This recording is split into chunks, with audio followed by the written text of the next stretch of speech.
Soudní praxe se v různých zemích opakovaně setkává s podáními, která vybočují ze zvyklostí a někdy působí až absurdně. Motivací bývá protest, snaha o publicitu i upřímná víra v netradiční výklad práva. Výsledky nejsou jednotné. Někde soudy takové návrhy rovnou odmítnou, jinde je přezkoumají a vyvodí poučení pro budoucnost. Následující případy ze zahraničí ukazují šíři situací, kdy justice naráží na limity doručování, právní subjektivitu nebo smysl soudního zásahu. V roce 2006 podal v USA nebraský senátor Ernie Chambers žalobu na Boha se žádostí o soudní zákaz zasahování do lidských záležitostí. Podání mělo poukázat na to, že soudní dveře mají být otevřené všem. Soud nakonec řízení odmítl, protože žalovanému nešlo doručit, protože Bůh nemá uvedenou adresu. Jde o názorný příklad, jak procesní pravidla zastaví věc dřív, než se otevře materiální debata. Podobný motiv se objevil i v Rumunsku. V kauze běžně citované jako Pavel Mircea versus Romania se vězeň domáhal odpovědnosti Boha za své morální selhání a trestnou činnost. Soud v Temešváru podání odmítl s odůvodněním, že Bůh není subjekt práva a nemá adresu, kam může doručit obsílku. Příběh se do médií dostal jako kuriozita, ale současně připomněl, že i symbolické. Žaloby podléhají základním procesním podmínkám. Kuriózní obrat nabyla věc Robert Lee Brock versus Robert Lee Brock v USA v roce 1995. Vězeň zažaloval sám sebe o $5 milionů s tvrzením, že porušil vlastní náboženská práva a žádal, aby mu stát částku vyplatil, protože ve vězení nemá příjem. Soud návrh bez okolků odmítl jako zjevně nesmyslný. Přesto případ přesvědčivě ukazuje hranice právní konstrukce, žalobce, kšaktr žalovaný. Velkou publicitu získal případ Strašidelný dům ve věci Stambovsky versus Eckley v USA v roce 1991. Prodávající dlouhodobě veřejně prohlašovala, že v domě straší. Kupující, který o pověsti nevěděl, požadoval odstoupení od smlouvy. Odvolací soud v New Yorku prohlásil, že prodávající sama vytvořila reputaci nemovitosti a uznal kupujícímu možnost od smlouvy ustoupit. V Kanadě se u soudu objevil návrh Joly versus Pelletier v roce 1999, ve kterém se žalobce označil za marťanský klon a dožadoval se zvláštního statusu. Soudkyně Gloria Epstein žádosti nevyhověla a řízení ukončila jako lehkovážné a zneužívající proces.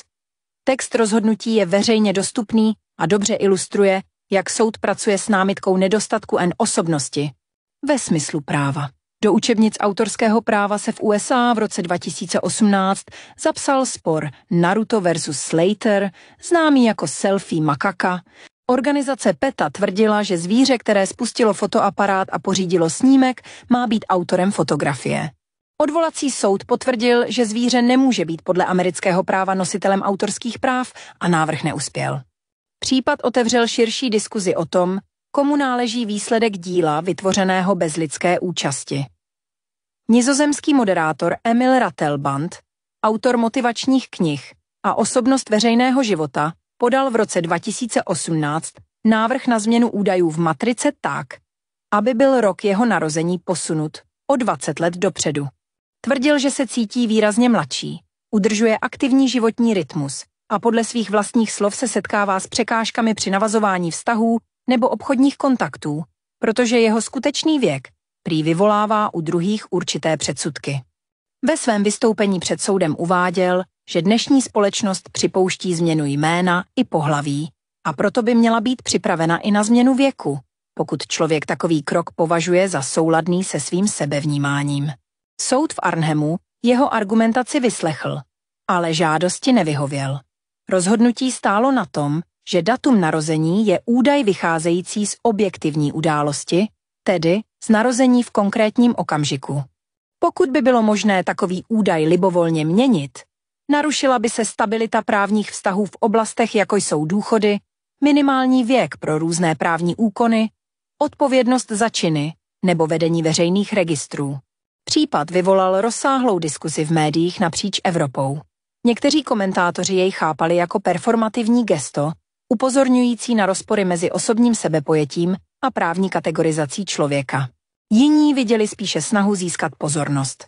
Pravděpodobně nejpodstatnější na celé věci bylo, že šlo o pokus přesunout hranici mezi soukromým pocitem a veřejným registrem, který slouží jako základ pro identifikaci osoby ve společnosti. Soud se tak ocitl v situaci, kdy musel vymezit, kde končí svoboda sebeurčení a kde začíná potřeba právní jistoty stanovené státem. Kdyby se Ratelbandovu návrhu skutečně vyhovělo, zřejmě by se brzy objevily fronty lidí, kteří by chtěli omládnout do svých nejlepších let, aby měli opět rychlejší metabolismus, méně rých pod očima a větší naději na úspěch v seznamovacích aplikacích. Státní správa by mezitím musela řešit, že školáci žádají vrácení do školky a vnoučata se právně mění zpět na rodiče. Tímto tempem by se kalendář stal spíš dobrovolným kvízem. Soud tak možná zachránil nejen matriku, ale i celý pojem čas. Zmíněné případy ukazují, že právo není jen soubor paragrafů, ale zrcadlo lidské představivosti a mezí, které si lidé kreslí, když se snaží dát řád tomu, co se řádu někdy brání.